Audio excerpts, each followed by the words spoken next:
I just think of lots of clutter. Standing in a room, right? It's kind of like empty space.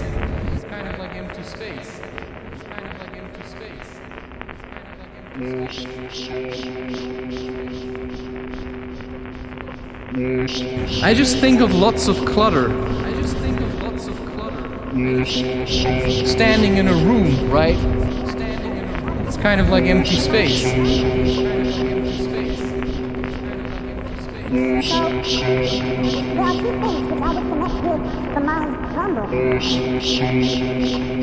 I just think of lots of clutter.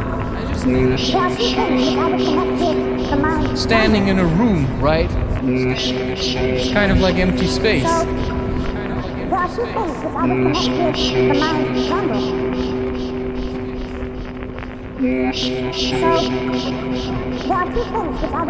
I just think of lots of clutter. Standing in a room, right? It's kind of like empty space.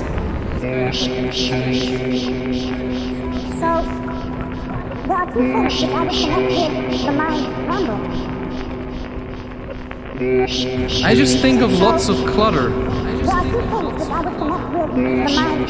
Standing in a room, right? It's kind of like empty space.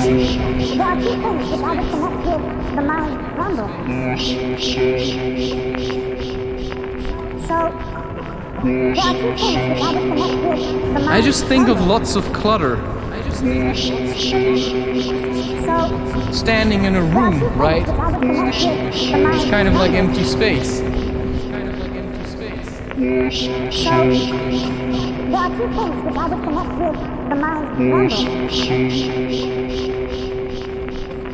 I just think of lots of clutter. Standing in a room, right? It's kind of like empty space.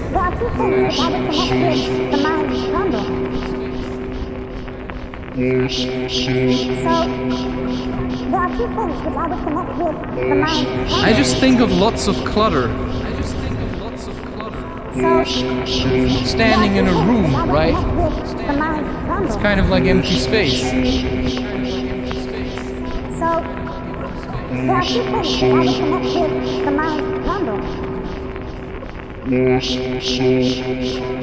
I just think of lots of clutter.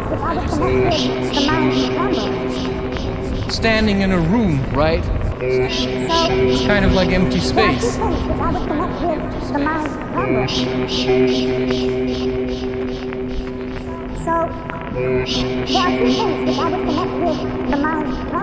I just think of lots of clutter. Standing in a room, right? It's kind of like empty space.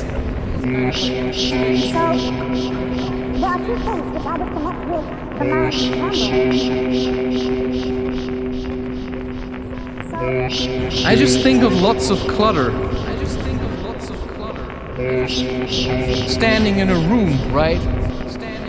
It's kind of like empty space.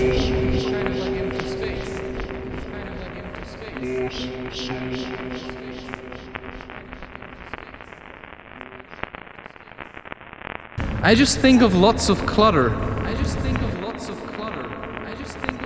Standing in a room, right? It's kind of like empty space.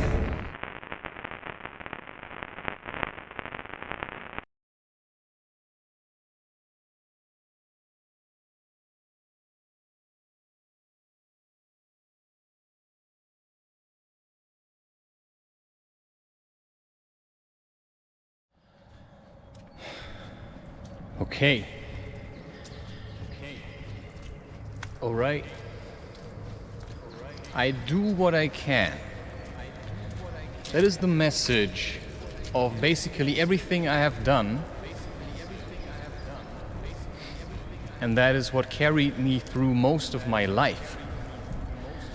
Now this video is called Mind Ramble, and it is one of the 52 or so videos that I have already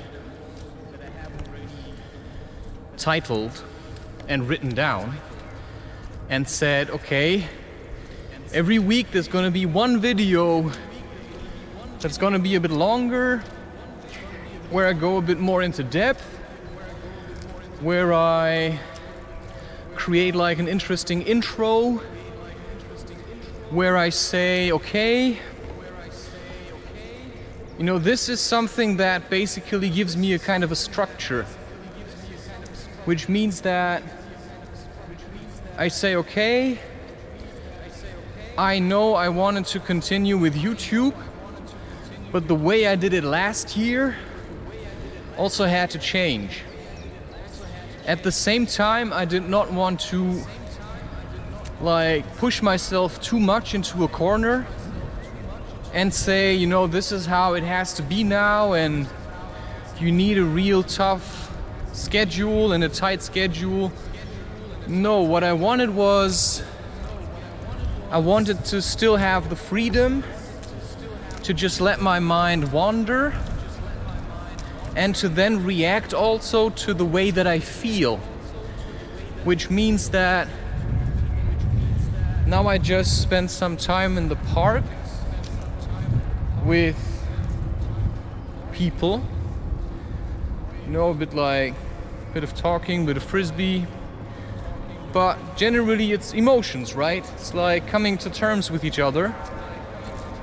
And I've been spending my entire winter getting rid of the habit of smoking, because I realized that it was not good for me, nor is it good for anyone, because it blocks your meridians, makes you weak, it keeps you in some kind of like a death spiral, like a hell spiral.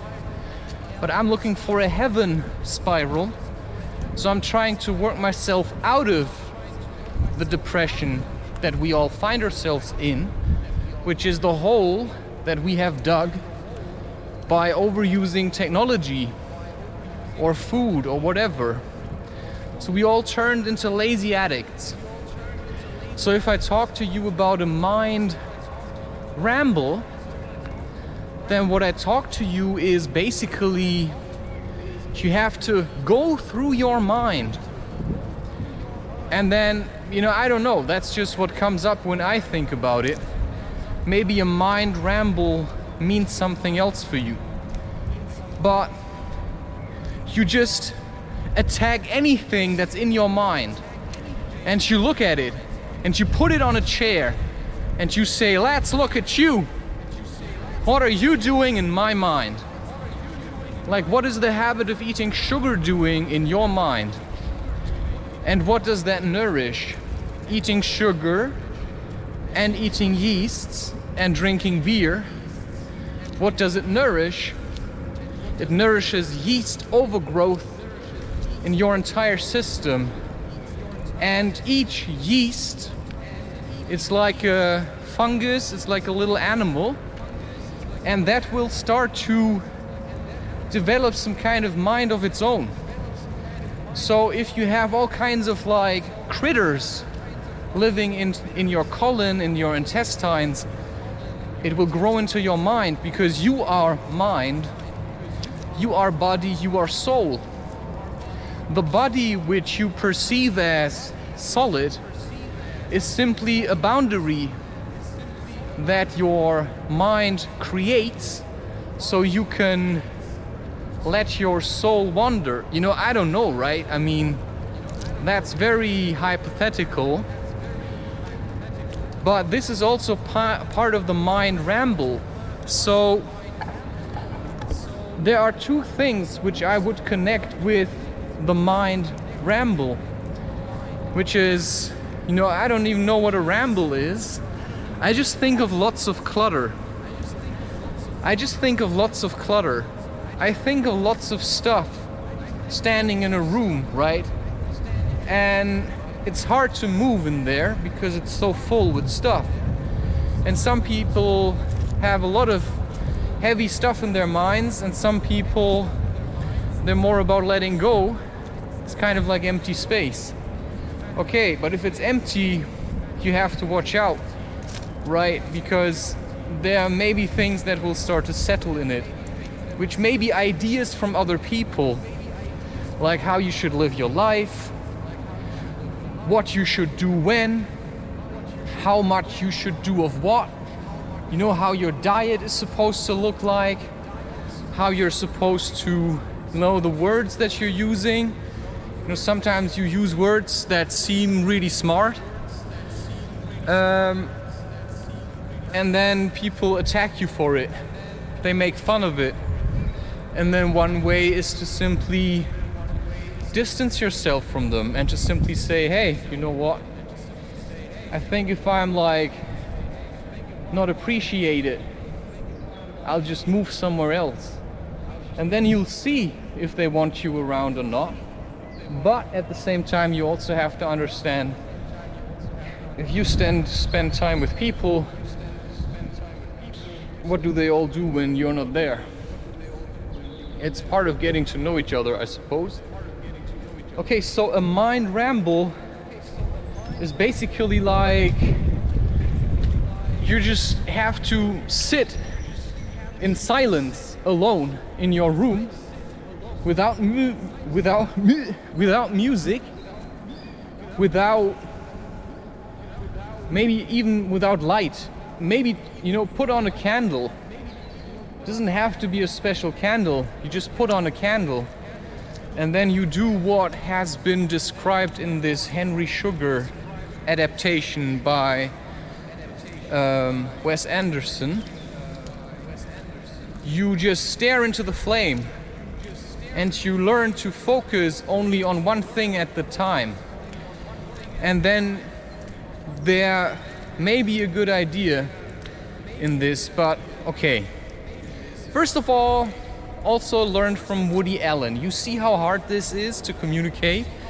Because I've been doing this for a very long time already, but I rarely take the time to really explain how I'm doing it or why I'm doing it. All I can do is talk about it.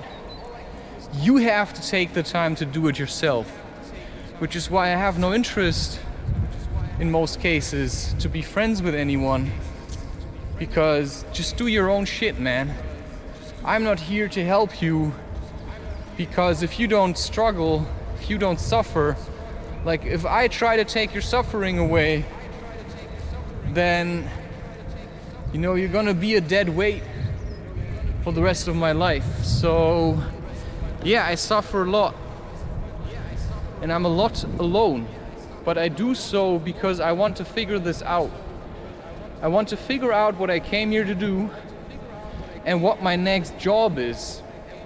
You know, I want to know what I have to do next, because I have so many things that I have to do in this lifetime, and if I don't do them, then other portals will remain closed. So if I start opening my mind to the possibility that I can change and that life could be different and that there may be a heaven that I can work towards, then I have to first look at what's populating my mind right now, because opening the mind is like opening the box of Pandora. And when you open the box of Pandora, then stuff will come out and it's gonna look ugly and it's gonna show its fangs. That's basically a bit like Ghost Rider. Maybe the first one? Second one, I think it's the first one. Right, it's like all these demons, you know, you took them all in. Now you let them out, you look at them. But where do they go when they leave? And what do you do with them? Well, most of all, you just have to learn to balance yourself and to keep holding your light, no matter how dark it gets. I mean, I have been in situations where I was kind of alone in a room with people that you may call family, but I started seeing all kinds of weird creatures crawling around. I mean, that's like Johnny Depp in the casino, suddenly everyone turns into reptiles. And at that point I didn't even take anything, I just drank a beer like everyone else and just ate the food just like everyone else. And I was like being dragged into some kind of hell.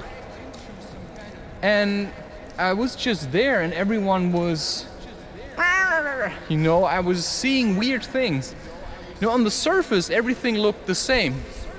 But underneath the surface it was really dirty and really disgusting. And that would have been enough to fuel a panic attack. But because I have been training these states in a way, I actually knew what to do. You know, I said nothing about it. I just kept drawing my images, because that's my way to process. I just kept drawing my images, right? I just drew one image after another, after another, after another. And that would be then my homework and the things partly that I would publish on Instagram. So what happened was, well, I felt like, okay, I have to change something. And then I was thinking about this. And then I went home the other day. We came back from this vacation and I bought 2 beer. And I drank them and I had an insight. You should start with anorganic sulfur again. And then my mind unfolded in front of me the explanation of why everything had looked so dirty and creepy in that actually beautiful holiday. Well, my mind had been infested by critters. Critters, my friend. Mind, body, and soul. If your mind is dirty and your body is dirty, then your soul is going to suffocate in that stench. And that's a fact. That's a real life fact. I have literally witnessed it. I mean, there was like, I was seeing like weird like centipede creatures in my mind. There was all kinds of weird stuff living in my mind. And I still had anorganic sulfur, right? What I have to say always, if you talk about these things, anorganic sulfur is a really heavy way to cleanse. This is like, I have no idea what's going on anymore. You know, I feel rotten. You know, I like, there's all this stench. I feel shit, I feel terrible. That's when I did it. For 7 weeks. Actually, I did it for 6 months. And then at some stage, at first I took 3 teaspoons. 1 in the morning, 1 like midday, and then in the evening with every meal. And for 7 weeks I ate vegan ketogenic, which means that you change your diet away from all these carbs and away from all this sugar, and you go more to a protein, plant-based, fat kind of oil diet. So olives, right? Olives are good. What else is good?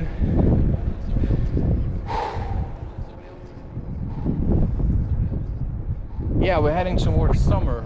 It's strange after all that cold and winter. Always dreading getting back to summer.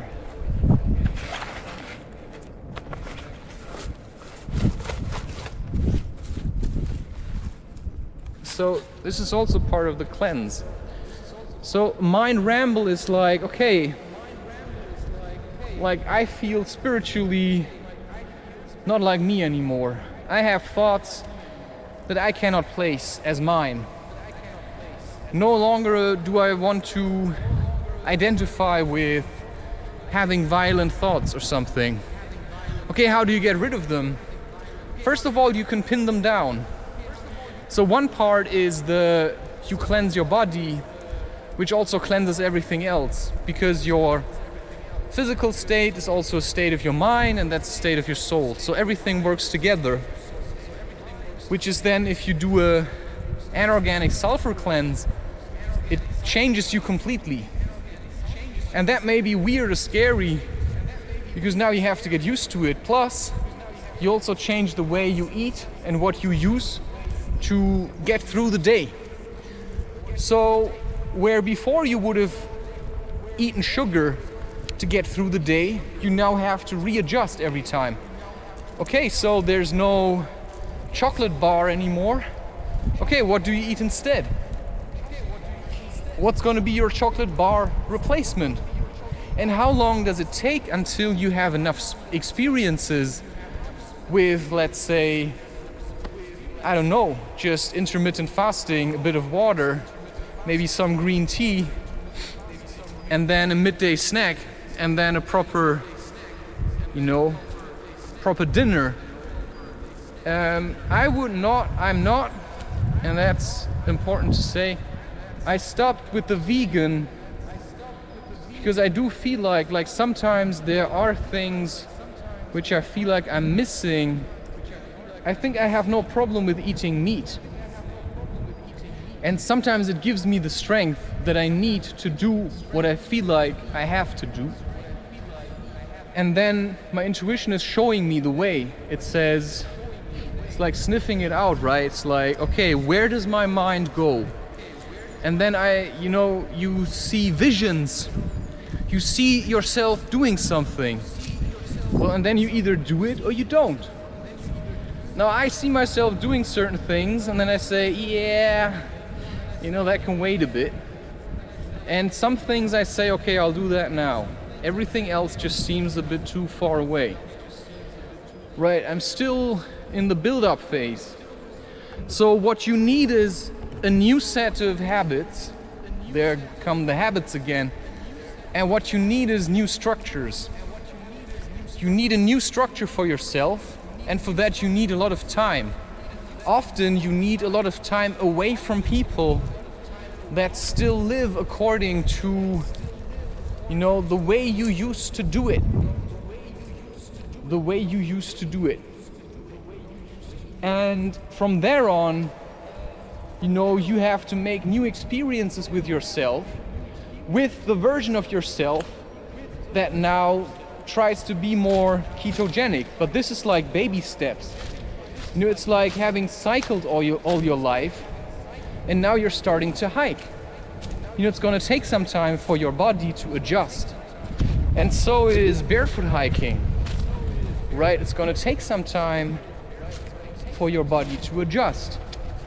And so, if you want change in your life, then a mind ramble means you have to look at your life right now and ask yourself what's going on. And when you have done that adequately, then you may find solutions that others may not see, because these solutions are very specific to yourself. And then you start simply implementing these solutions into your life, and you say, okay, this is very different from what is the norm or considered as the norm, but it's an opening for me to push through into a new life, a new experience, a new world that others will never be able to live in, because they cling to the idea of how life is supposed to be. Okay, so this is very complicated stuff, and it takes a lot of time. It's like fine-tuning yourself and then finding the way that works for you, because you see yourself as an individual and as someone who needs specific things, also in a spiritual sense. And from there, you move towards whatever you would like to accomplish. And right, this is like playing Mikado, because it takes a lot of balance. It's a balancing act to see your life as this kind of like a field where everything's kind of like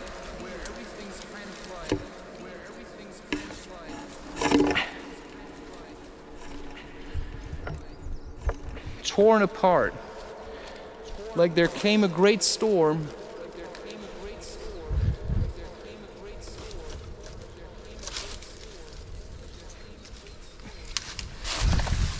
and everything was torn to pieces. And now you're just looking at all these sticks. But you want to have a house. So you have to sort out, okay, which trees, like what is the foundation? What do you build on the foundation? What kind of a life are you trying to build? And that's then the question you need to answer. What kind of a life are you trying to build? And also, in a way, what are you building it for? Who are you building it for? If you're just doing it for yourself, for me,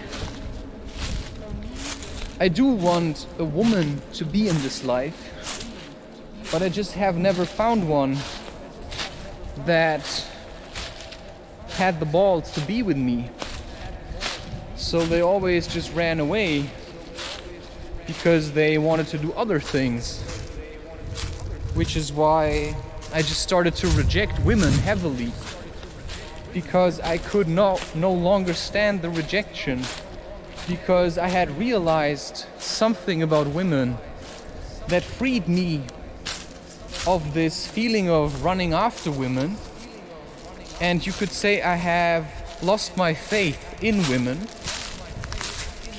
I have simply lost my faith in women, which is then if a woman comes, you know, I would completely ignore her and reject her and just send her away, right? And that is the perfect position for a mind ramble, which is, okay, what are the relationships that hurt you the most?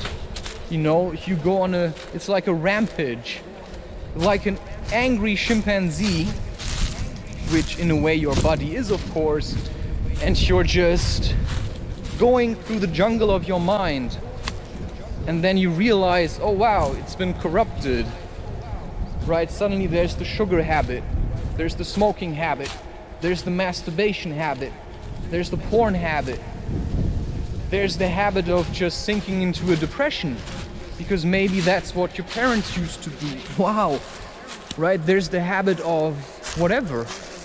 You know, every time something happens, you bite your fingernails, right? That's part of my story.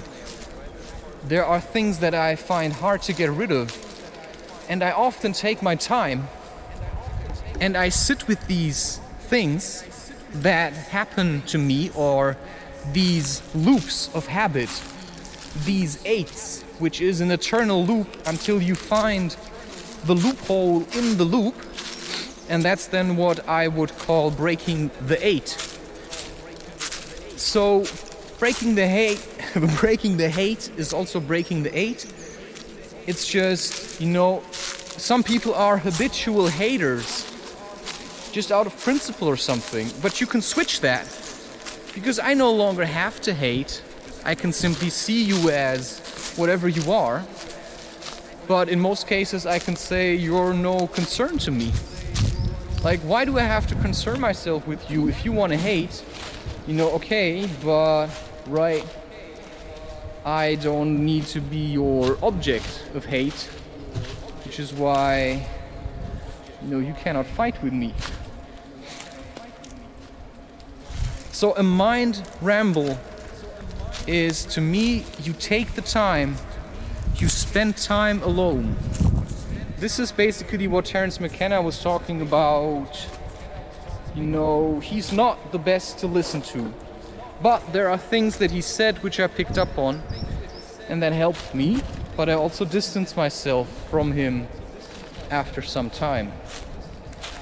and he said that there was some drug he took, and there was something in his mind that he couldn't quite place.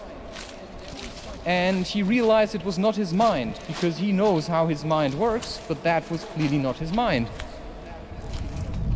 And that brings me to the place where you say, well, rather take less drugs and less substances and just pick up the work where you left off, which is just plainly asking questions and looking for answers.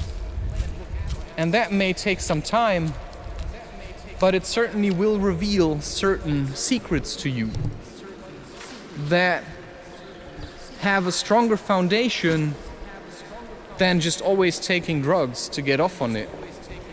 And that's basically what I have done now for quite some time. I have reduced everything to a bare minimum and just spend time with myself to get to know myself. And then there appeared more and more visions of a different life that are no less hard to bring about. So it's really a challenge to change yourself and to look at the contents of your mind, because some of the stuff is really scary, but then you just sit with the imagery and you see it as a challenge. So one of the reasons I do the Rubik's Cube is clearly because I wanted to understand my own mind better. And what I was saying in the beginning, when you find something in your mind that you find weird or scary, it's a thought, it's a habit, it's whatever, it sometimes takes a while to observe it.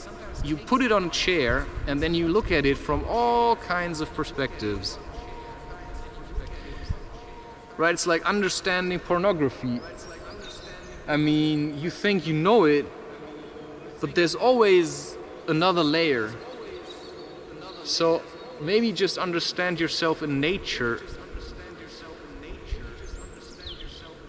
and find a clean place to meditate, maybe. And then just get yourself back.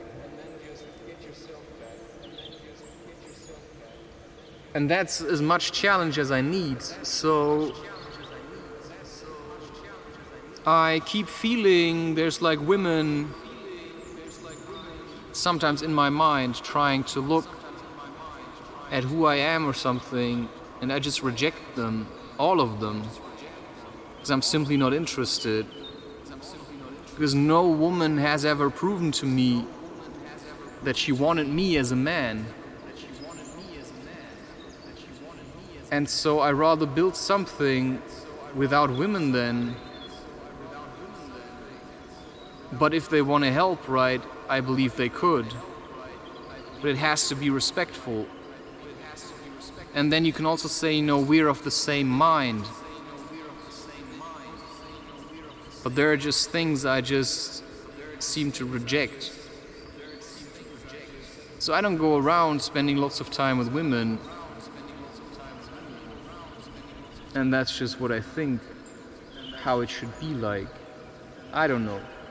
So it's like you detect yourself being incredibly jealous, and then maybe you should ask yourself why. You know, you could go on a mind ramble, just look at your mind. You know how that works, you just have to do it, man. You just have to sit there in silence and see what comes up. I mean, I cannot explain that to you. Listen to Woody Allen, how he was fishing for ideas. I mean, I have explained this all over my content, and at some point I'm just too sick of it. You know, you just have to sit in silence, and whatever shows its face, you just have to understand it. And if you cannot see shit, then maybe you should start cleansing. Make your experiments with fasting. You know, this kind of stuff. If I sit around talking about this stuff all day long, you know, you could figure this out for yourself. You want me to give you something, you should get it yourself. You want me to give you something, you should get it yourself. Right? So why are you sitting around all day? You should just get to that place, understand it, and then put it to good use, right? Whatever you see yourself doing for the next 50 years, just do it then, right? Just do it then. You know, I'm here for nature. Nature needs time with me, so I'm here, whatever, right? It's not that I always like what I'm doing, but I have my peaceful moments. But I still feel full, and I feel empty, and I feel hate and all that stuff. It's like tearing me apart. And then I do my balancing exercises. I do my slacklining, I do my breathing. I'm working towards doing crochet again. You know, I plan ahead. But I'm constantly on the verge of tears, which is why I make so much art. It's like bleeding into the inside. I'm constantly suffering about something. You know, I'm constantly crying about something. And every time I go to people, they take me for granted and I just want to leave. And then I stay just a bit longer and then I leave. But eventually I will leave. And that's how it's supposed to be, right? You live, you die, right? You're born, and then you just live your life as good as you can, but you know you're gonna die one day, which is why you keep living in the best way that you can manage, which is why you stop smoking, you do your cleansing, you work out your stuff, you keep being creative, and then you see where it's gonna get you, and it's gonna be a hell of a ride, because it's gonna be an emotional roller coaster, right? You're gonna have times where you wish you'd never started asking questions, but once you know there's something else, it's hard to go back on it. So a mind ramble, it's just like getting rid of clutter. And sometimes the clutter is right in front of your face, like you need different furniture, right? You need a less bulky bed. You know, you need to sleep closer to the ground, which is why I sleep on this thin kapok mattress. You know, you need to go back to the basics. You need less comfort, which is why I turned off the radiator in winter. And that was a hell of a ride, but it made me stronger. It brought me back to my senses. It cleansed me in a certain way.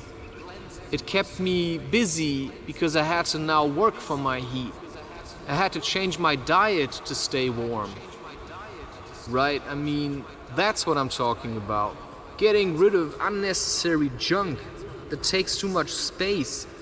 You know, it's like reduce the amount you watch. You know, you don't have to watch movies all the time. And you don't have to watch all movies always, you know, in some kind of like a dead loop. Because you want to make experiences, you want to go out there and live something. I'm trying to do this now on all fours, so this has to stop now. I think I gave you enough to work with. Yeah, spend time with yourself and then just see where you land. That's as much as anyone can give you.